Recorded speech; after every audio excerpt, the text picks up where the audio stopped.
Hello नमस्कार दोस्तों। उम्मीद है आप सभी लोग अच्छे होंगे, बढ़िया होंगे आप सभी लोग।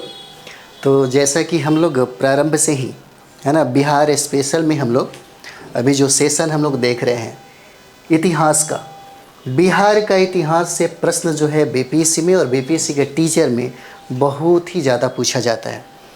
अगर बिहार कोई भी एग्ज़ाम अगर आयोजित कर रहा है ना, तो समझिए कि उस कंपटीशन में बिहार का इतिहास बहुत इम्पोर्टेंट हो जाता है। अगर हम लोग 70 बीपीएससी की बात करें या विगत वर्षों में जितने भी प्रश्न पूछे गए हैं, बिहार स्पेशल की वैल्यू बहुत ज़्यादा हो जाता है। 25 से 30 प्रश्न पूछे जाते हैं, थोड़ा बहुत कम थोड़ा बहुत ज़्यादा ऐसे पूछे जाते हैं। तो चलिए हम लोग इतिहास को इस तरीके से करेंगे ताकि बहुत सारा जो फैक्ट है ना, उसका डिस्कशन एक बार रिवीजन हो सके, क्योंकि रिवीजन बहुत ज़रूरी है।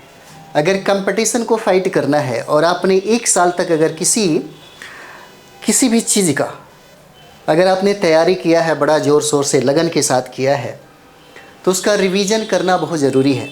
रिवीजन से स्कोर बढ़ता है, आपके अंदर कॉन्फिडेंस बढ़ता है और आपकी तैयारी जो है पूर्ण मानी जाती है। रिवीजन ही सब कुछ है। अगर देखा जाए तो जो लोग रिवीजन सबसे ज़्यादा करते हैं उन्हीं का स्कोर सबसे ज़्यादा होता है ना। तो हम लोग एक तरीके से देखें तो एक रिवीजन ही हम लोग करा रहे हैं, क्योंकि अगर एक प्रश्न की बात करें तो हम लोग बहुत सारा डिस्कशन भी देखते हैं। तो चलिए हम लोग बिहार स्पेशल में इतिहास को हम लोग देखते हैं, है ना। प्रश्न है कि बिहार बंगाल से अलग हुआ। प्रश्न हो जाता है 61 नंबर और बीपीएससी में पूछा गया सवाल है ना। जितना भी हम लोग देख रहे हैं वो बीपीएससी में पूछा गया सवाल है। देखिए, जहाँ तक मेरा मानना है, सिविल सर्विसेज बहुत बड़ा बात नहीं होता, बहुत ही ईजी चीज़ होता है। आईएएस बनना, एसटीएम बनना, डीएसपी बनना बहुत बड़ी बात नहीं है, बहुत ईजी चीज़ें होता है। हो सकता है आपको इसके बारे में ना पता हो सकता है बहुत अच्छे तरीके से पता हो। अगर बहुत अच्छे से पता है तो आपके लिए ज़्यादा टाइम नहीं लगेगा, लेकिन अगर अधूरा जानकारी है तो फिर आपके लिए बहुत समय लग जाता है। और अधूरा जो जानकारी है, पटना में बैठे हुए या बिहार के किसी भी कोना में बैठा हुआ जो विद्यार्थी है, लगभग 80 से 85% ऐसे विद्यार्थी हैं जिनको अभी तक सिलेबस के बारे में पता नहीं है, बीपीएससी क्या डिमांड करता है, यूपीएससी क्या डिमांड करता है, सिर्फ पढ़े जा रहे हैं। जो सच्चाई है, जो सही तरीका है, जो सही उसका एक सिलेबस है, उसकी जानकारी आपके पास होना बहुत ज़रूरी है। खैर चलिए, बात तो होते रहेगा, आगे बढ़ते हम लोग। बिहार बंगाल से अलग हुआ, कब अलग हुआ, यही प्रश्न है ना। बिहार जो है बंगाल से अलग होता है 1912 में, है ना। इसका आंसर क्या हो जाएगा, इसका आंसर बी हो जाता है, 1912 हो जाएगा, है ना। 1912 में बंगाल से बिहार एक अलग प्रांत के रूप में स्थापित हो जाता है। और बिहार के साथ एक और भी राज्य है जो जुड़ा हुआ रहता है, वो हो जाएगा आपका उड़ीसा। यानी कि बिहार और जो उड़ीसा है संयुक्त रूप से एक नया प्रांत के रूप में गठन इसका 1912 में ही हुआ था। थोड़ा सा और भी देखते हैं हम लोग। देखिए, बिहार की अगर बात करें तो बिहार की स्थापना में बहुत ज़्यादा योगदान बिहार के, अगर हम लोग बात करें, प्रश्न पूछा हुआ था, बिहार के जो श्रीवास्तव जी हैं, है ना, श्रीवास्तव जी हैं, लाला जी बोलते हैं, सिन्हा जी बोलते हैं, है ना। और दूसरा जो है सबसे ज़्यादा योगदान जो है बिहार के गठन में इन दोनों लोगों का होता है, सर्वाधिक योगदान इन दोनों का होता है। यही वजह है कि आधुनिक बिहार के जो निर्माता हैं, है ना, यही वजह है कि आधुनिक पूछा जाता है, आधुनिक बिहार के निर्माता, है ना, आधुनिक बिहार के निर्माता सच्चिदानंद सिन्हा को कहा जाता है। आधुनिक बिहार का निर्माता सच्चिदानंद सिन्हा को कहा जाता है ना, सच्चिदानंद सिन्हा को कहा जाता है ना, आधुनिक बिहार का निर्माता। और सच्चिदानंद सिन्हा की अगर बात कर दिया जाए, है ना, तो सच्चिदानंद सिन्हा संविधान सभा के अस्थायी अध्यक्ष के रूप में भी चुने जाते हैं, है ना। संविधान सभा के है ना अस्थायी अध्यक्ष, ठीक है, अस्थायी अध्यक्ष चुने जाते हैं, अस्थायी अध्यक्ष चुने जाते हैं। और संविधान सभा की अगर गठन की हम लोग बात करें, है ना, संविधान सभा की गठन की बात किया जाए तो 9 दिसंबर 1946 को होता है। 9 दिसंबर 1946 को संविधान सभा का गठन होता है, जिसके अस्थायी अध्यक्ष सच्चिदानंद सिन्हा को बनाया जाता है। 3 दिनों के बाद 11 दिसंबर 1946 को, है ना, 11 दिसंबर 1946 को डॉक्टर राजेंद्र प्रसाद को इसी संविधान सभा का स्थायी अध्यक्ष नियुक्त कर दिया जाता है। पूछा जा सकता है आपसे, है ना, यह जो सवाल है आपसे पूछा जा सकता है। चलिए और कुछ भी यहाँ पे हम लोग देखते हैं।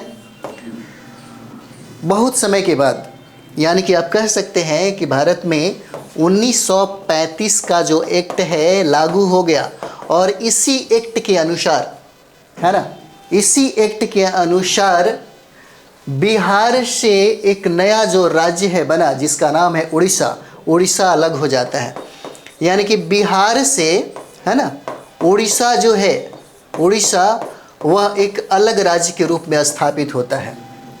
और पूर्ण रूप से अगर हम लोग बिहार की बात करें तो 1936 में बिहार एक नए प्रांत के रूप में, है ना, एक नए प्रांत, अकेले एक नए प्रांत के रूप में उभरता है। क्योंकि 1912 में हम लोग जो देख रहे थे वो संयुक्त रूप से था। बंगाल से जब अलग हुआ, है ना, तो बिहार के साथ उड़ीसा भी इसके साथ ही था, है ना, उड़ीसा भी इसके साथ ही था। तो 1935 अधिनियम के तहत उड़ीसा का गठन होता है, और उड़ीसा का गठन अगर हम लोग देखें तो 1 अप्रैल 1936 को हो जाता है ना, 1 अप्रैल 1936 को होता है। कभी कभी बीपीएससी सवाल पूछता है ना, कि पृथक रूप से बिहार का निर्माण कब हुआ, कब इसका स्थापना हुआ, तो 1936 में हो जाता है। बिहार का जो रियल, जो उसका रूप और स्वरूप जो है वह 1936 में होता है ना। एक चीज़ और भी देखेंगे जो बार बार बीपीएससी प्रश्न पूछता है ना, यह प्रश्न जो है बीपीएससी बार बार पूछता है कि बिहार से झारखंड कब अलग हुआ। 15 नवंबर 2000 को, है ना, बिहार से झारखंड अलग राज्य के रूप में स्थापित होता है। ठीक है, इस तरीके से हमारे बिहार में जिलों की संख्या 38 हो जाती है। प्रश्न पूछा जाता है कि नया, यानी कि 38वां जिला कौन हो जाता है, तो 38वां जिला जो है वह अरवल हो जाएगा। और अरवल का जो निर्माण है, किस डिस्ट्रिक्ट से कटिंग करके इसको नया जिला बनाया गया, वो हो जाता आपका जहानाबाद, है ना, ये जहानाबाद हो जाता है।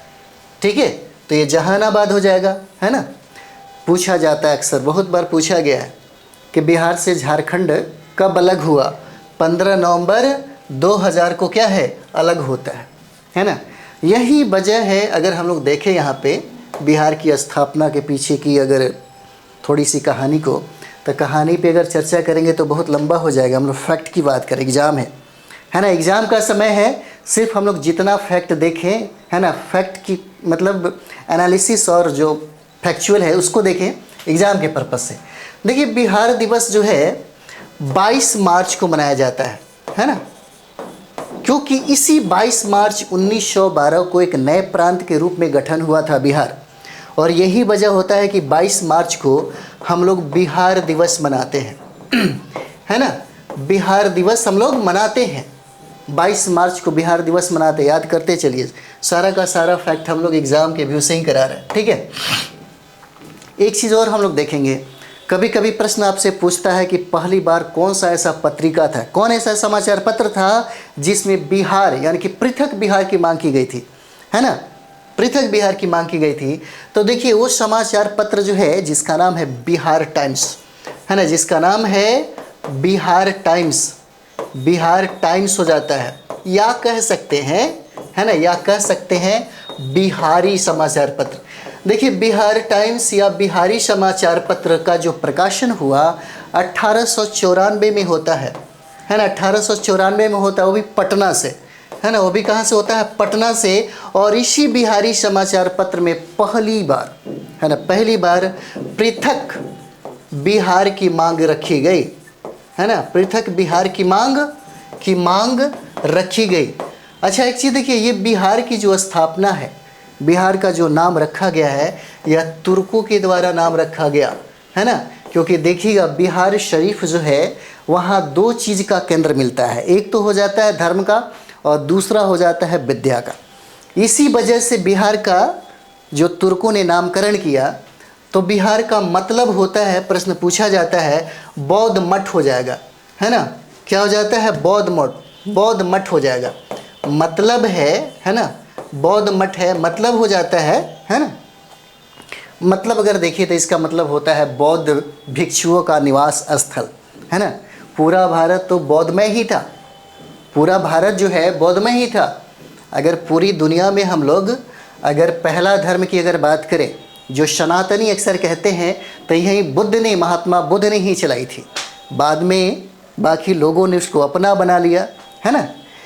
तो यहाँ पे देखेंगे सबसे पहले यही मगध की बात है। और ये पटना जो हम लोग देखते हैं, बिहार की राजधानी जो पटना है ना, इसकी स्थापना शेर शाह ने किया था, है ना। शेर शाह के द्वारा किया गया था। इस पटना का नाम बहुत सारा है, जैसे कुसुमपुर हो जाएगा, पाटलीग्राम हो जाता है, पाटलिपुत्र हो जाता है, अजीमाबाद भी नाम हो जाता है ना। तो पाटलिपुत्र की अगर बात कर दिया जाए, है ना, पाटलिपुत्र की अगर हम लोग बात करें, ठीक है, अगर हम लोग पाटलिपुत्र की बात करें तो पाटलिपुत्र को पाटलीग्राम भी कहा जाता है, जिसको अजातशत्रु ने, है ना, जिसको अजातशत्रु ने क्या किया, इसका निर्माण किया, इसको बसाया। लेकिन गिरिब्रज से और राजगृह से जो राजधानी जो परिवर्तित हुआ और पाटलिपुत्र स्थापित कर दिया गया, यह काम किया अजातशत्रु के पुत्र ने, जिसका नाम था उदयन, है ना। उदयन हो जाता है। चलिए हम लोग वहाँ पे नहीं पहुँच पाए थे, ठीक है, आगे हम लोग देखते हैं। तो बिहार टाइम्स में, है ना, बिहार टाइम्स में पहली बार बिहार की मांग रखी गई, है ना। बिहार टाइम्स में पहली बार बिहार की मांग रखी गई। और देखिए 1908 में, उसके बाद देखिएगा 1908 में बिहार प्रादेशिक सम्मेलन का आयोजन होता है ना।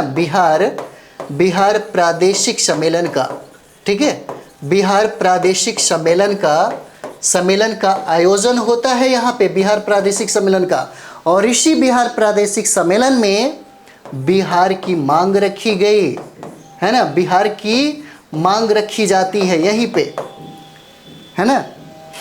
3 साल के बाद, यानी कि 1911 में हम लोग देखेंगे तो दिल्ली में एक शाही दरबार का आयोजन होता है, जिसमें इस बिहार की मांग को स्वीकार कर लिया गया, है ना। बिहार की मांग को क्या किया गया? स्वीकार कर लिया गया।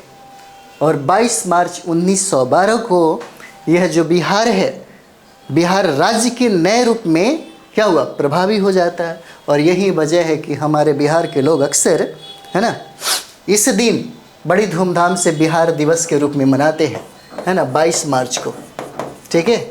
चलिए आगे हम लोग बढ़ते हैं अगले प्रश्न की तरफ में। प्रश्न 62 नंबर भी वही है ना। बहुत बार यह सवाल पूछा गया बीपीएससी में।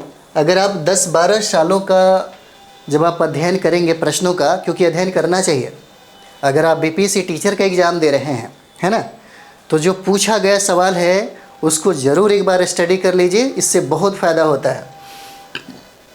बिहार बंगाल से पृथक कब हुआ? 62 नंबर, है ना, कब पृथक हुआ? यही हो जाएगा 1912 हो जाता है ना, 1912 हो जाएगा। देखिए ये भी प्रश्न पूछा गया है आपका, इसको थोड़ा सा छोटा कर लिया जाए। हमने एक में जो डिस्कशन दिया है उससे सारे के सारे प्रश्न आपके बन जाएंगे। बिहार दिवस का क्या महत्व है जो हर साल 22 मार्च को मनाया जाता है? हर साल 22 मार्च को मनाया जाता है। इसका आंसर सी हो जाएगा, है ना। 1912 में बिहार के बंगाल प्रेसिडेंसी से अलग होने के याद में, है ना, याद करने के लिए इसको हमेशा 22 मार्च को क्या किया जाता है? बिहार दिवस के रूप में मनाया जाता है। 63 का क्या हो जाएगा? 63 का आंसर सी हो जाता है। चलिए आगे हम लोग बढ़ेंगे और भी बहुत सारी चीज़ें। देखिए 64वीं बीपीएससी में यह सवाल पूछा गया है ना, 64वीं बीपीएससी में यह सवाल पूछा गया है। कहता है कि भारतीय राज्य के रूप में, है ना, एक भारतीय राज्य प्रश्नों को समझिए। एक भारतीय राज्य, है ना, यानी कि देश हमारा जब आज़ाद हो जाता है, उस समय की भी बात नहीं कर रहा है, एक भारतीय राज्य के रूप में, है ना। बिहार कब बना, यही प्रश्न है। एक भारतीय राज्य के रूप में, बहुत इंपॉर्टेंट है ये वाला, है ना। इसका आंसर हो जाएगा 1936। इसका आंसर क्या है, सी आंसर हो जाता है। देखिए 1935 का जब अधिनियम आया, है ना, 1935 के अधिनियम के द्वारा बिहार को, है ना, क्योंकि बिहार संयुक्त रूप से 1912 में हम लोग देखेंगे तो बिहार संयुक्त रूप से गठन हुआ था, जिसके साथ उड़ीसा भी संलग्न था। लेकिन 1935 अधिनियम के तहत एक नए प्रांत के रूप में उड़ीसा का गठन होता है ना, उड़ीसा का गठन होता है। उसके बाद बिहार भी एक अपने स्वरूप में आ जाता है और उड़ीसा भी अपने स्वरूप में आ जाता है। यानी कि 1936 में अगर देखा जाए तो पूर्ण रूप से जो बिहार है इसका यहाँ पे क्या हो जाता है, निर्माण हो जाता है। और यही तो प्रश्न आपसे कहता है ना, एक यही तो प्रश्न आपसे कहता है 1936 इसका आंसर है। और 64वीं बीपीएससी 2018 का एग्जाम हुआ था, उसी में यह सवाल पूछा गया है ना। चलिए 1900 हम लोग यहाँ पे देखते हैं, 65वीं बीपीएससी में पूछा गया सवाल है ये भी, और ये 65 नंबर हम लोग सवाल देखेंगे। यहाँ पे कहता है ना, कि ब्रिटिश शासन के दौरान, कहता है ब्रिटिश शासन के दौरान बिहार को एक अलग प्रांत का दर्जा, है ना, दर्जा किस वर्ष प्राप्त हुआ। 65 नंबर, किस वर्ष प्राप्त हुआ। एक ही प्रश्न को अलग अलग तरीके से पूछा जाता है ना, आंसर सी हो जाएगा। इसीलिए जब भी आप पढ़ें सही तरीके से पढ़ें, सटीक किताबों को पढ़ें, फिर देखिए सब कुछ ठीक हो जाएगा। चलिए ये प्रश्न हम लोग देखेंगे। और यह 63वां बीपीएससी में 2017 का एग्ज़ाम हुआ था, है ना, 2017 में एग्ज़ाम हुआ था। यह सवाल पूछा गया है, किस अधिनियम के तहत बिहार एक अलग राज्य बना, है ना, बिहार एक अलग राज्य बनता है। आंसर क्या हो जाएगा, आप लोग तो बना ही लेंगे, है ना। आंसर ये हो जाएगा भारत सरकार अधिनियम 1935 में। और इसी अधिनियम के तहत बिहार एक अलग राज्य बनता है। 1935 का जो एक्ट है, इसी के तहत बिहार जो है एक अलग राज्य बनता है। 64वीं में पूछा गया सवाल है ये, है ना। कहता है कि बंगाल और, है ना, बंगाल और बिहार में भूमि पर किराएदारों के अधिकार को बंगाल किराएदारी अधिनियम द्वारा कब स्वीकार किया जाता है ना, कब स्वीकार किया गया। 67, देखिए इसका आंसर हो जाएगा सी, 1885 में। 1885 में, है ना, बंगाल काश्तकारी अधिनियम जो है लाया गया, बंगाल काश्तकारी अधिनियम, है ना। यहाँ पे देखिए 1885 में कांग्रेस का भी गठन होता है ना, कांग्रेस का भी स्थापना होता है 1885 में। और 1885 में बंगाल काश्तकारी अधिनियम भी लाया जाता है ना, जिसको हम लोग क्या बोलते हैं, बंगाल काश्तकारी अधिनियम, है ना, काश्तकारी अधिनियम।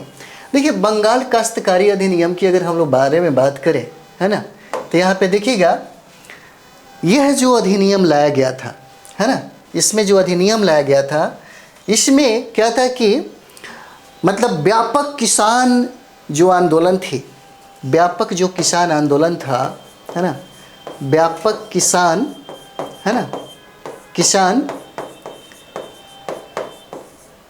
विद्रोह, व्यापक किसान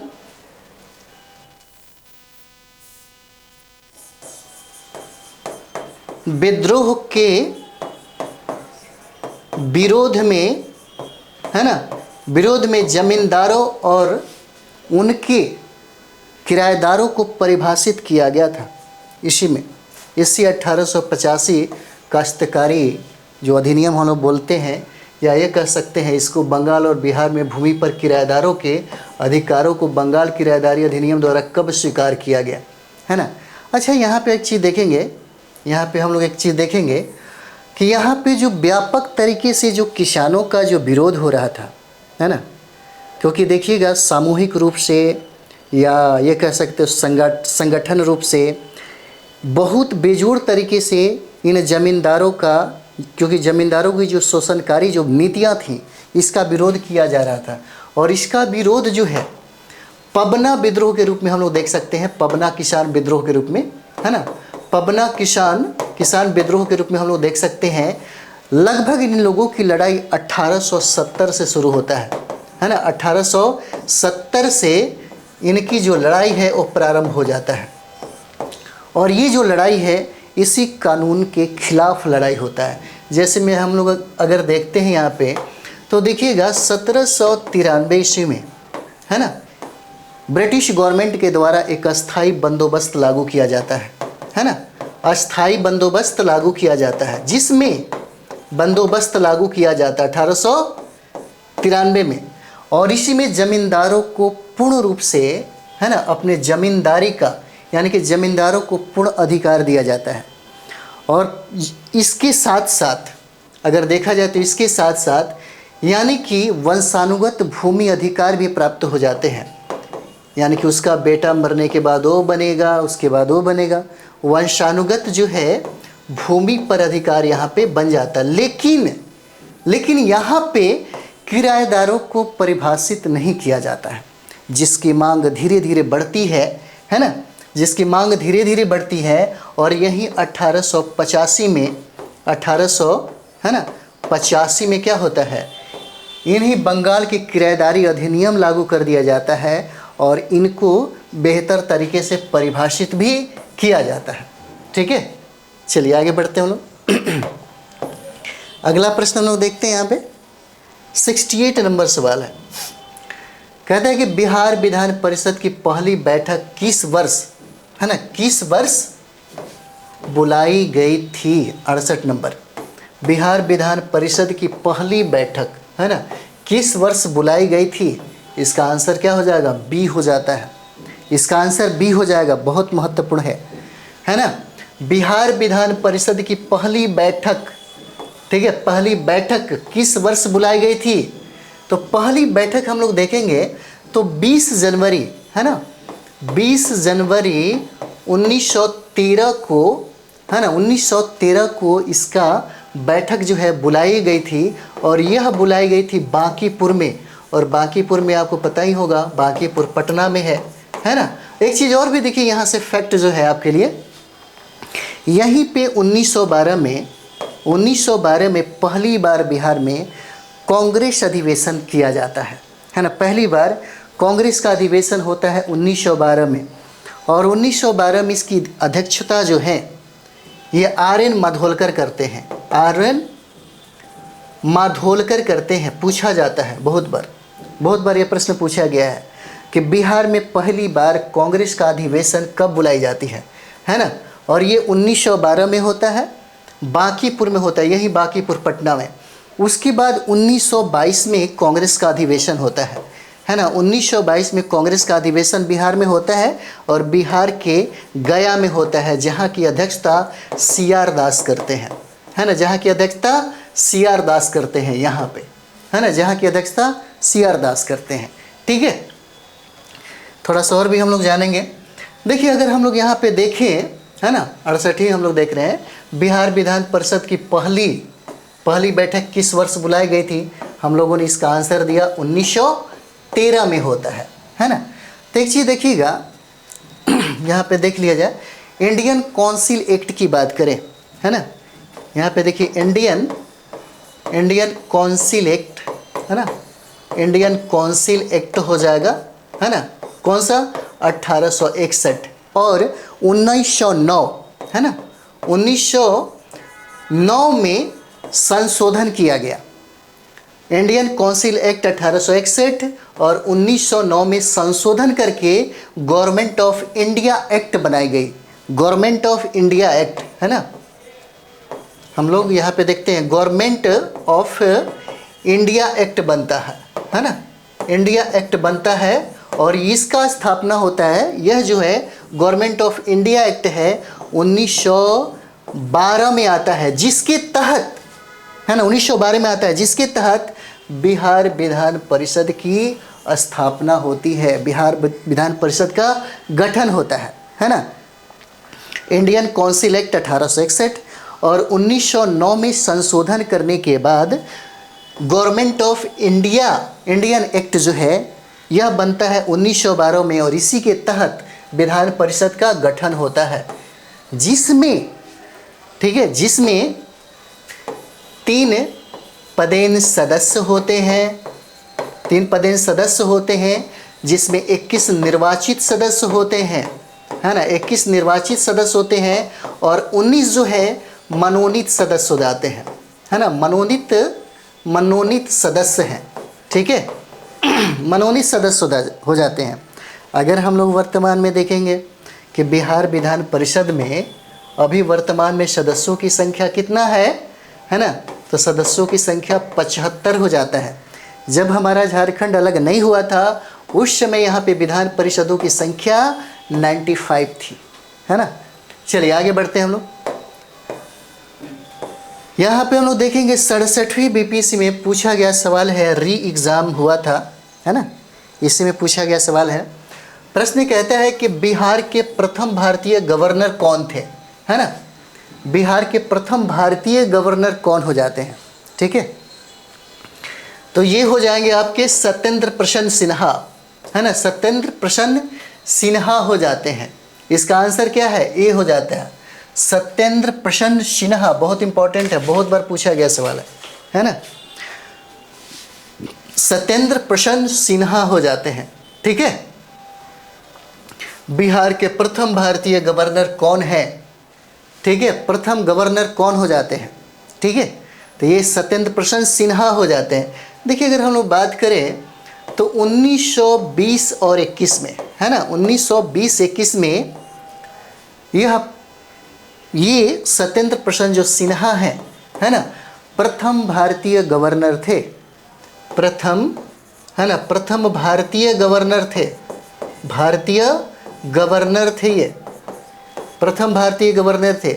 और 1920-21 में जब हम बिहार की चर्चा करेंगे तो बिहार तो अलग स्वरूप में 1936 में आता है, और यहाँ पे जब हम लोग 19-20 की बात कर रहे हैं तो इस समय हमारे बिहार के साथ, है ना, बिहार के साथ कौन था, उड़ीसा था, यानी कि बिहार और उड़ीसा के, है ना, प्रथम भारतीय गवर्नर के रूप में सत्येंद्र प्रसन्न सिन्हा का नाम आता है यहाँ पे। और प्रथम, अगर हम लोग देश की आज़ादी के बाद की अगर बात करें, जो बिहार का प्रथम राज्यपाल कौन हुआ, कौन प्रथम गवर्नर हुआ, है ना, यह भी बहुत बार सवाल पूछा गया है, ठीक है। तो यहाँ पे देखेंगे प्रथम जो राज्यपाल हैं, है ना, प्रथम राज्यपाल जो हैं देश की आज़ादी के बाद, उनका नाम होता है जयराम दास दौलत राम, है ना, जयराम दास दौलत राम हो जाता है ना, दौलत राम नाम होता है इनका, ठीक है। एक चीज़ और भी हम लोग देखेंगे यहाँ पे, सत्येंद्र प्रसन्न सिन्हा के बारे में अगर देखेंगे तो इनको लॉर्ड की उपाधि दी गई थी, है ना, इनको लॉर्ड की उपाधि दी गई थी। और यह उपाधि जब प्रथम विश्व युद्ध हो रहा था, है ना, प्रथम विश्व युद्ध हो रहा था 1914 से 18 के बीच में हुआ, उसी समय ब्रिटिश हुकूमत के द्वारा सत्येंद्र प्रसन्न सिन्हा को लॉर्ड की उपाधि दी गई।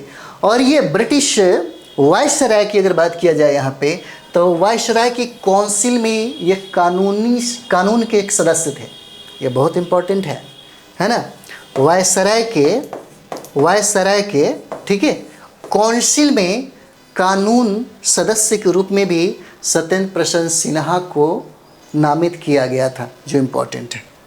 चलिए आगे हम लोग बढ़ते हैं।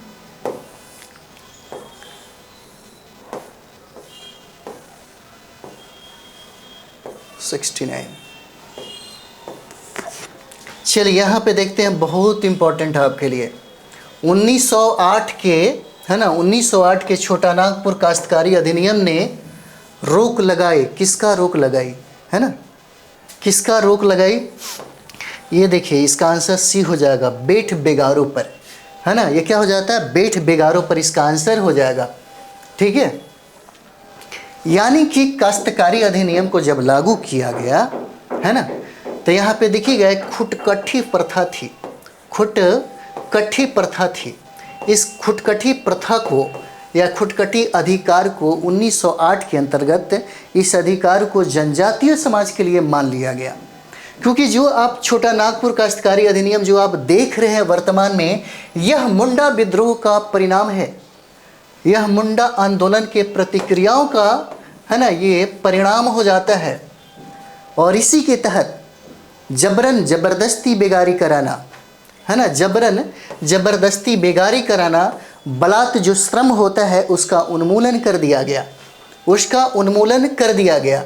और अगर हम लोग यहाँ पे देखेंगे, इसको CNT बोलते हैं, तो CNT जो है ना, ये CNT की अगर बात करें तो इस CNT को अनुसूची, संविधान की अनुसूची, जो संविधान की अनुसूचियों की संख्या 12 है, यानी कि मूल संविधान में अनुसूचियों की संख्या कितना था, 8 था। संविधान संशोधन करके 4 अनुसूचियाँ जोड़ दिया गया, अब अनुसूची की संख्या 12 है।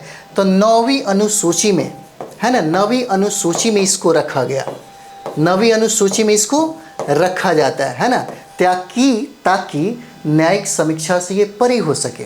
ठीक है, यानी कि अनुसूचित जनजातियों के लिए जो व्यवस्था, जो कानून बनाई गई थी,